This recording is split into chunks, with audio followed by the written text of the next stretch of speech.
At least 13 people died in flash flooding outside San Antonio, Texas. This is video from the Kerrville community, and first responders there pulled a man from a tree. Water levels along the Guadalupe River rose to record levels, and the Texas Lieutenant Governor says at least 20 girls are missing from a summer camp. NBC's Dan Shinneman takes us to the disaster zone.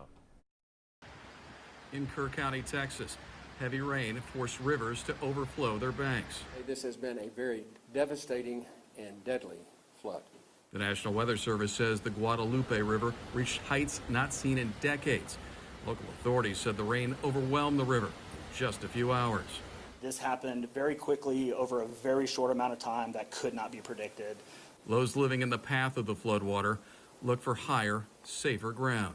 I was cold and I was thirsty, and they got a blanket for me.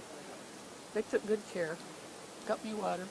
While local leaders appeal for help. Please pray for our community. The threat is not over. The flash flood warning remains in effect. Dan Shinneman, NBC News. What a scene there. It does mark the worst flooding in that part of Texas since 1987. We're going to bring you back.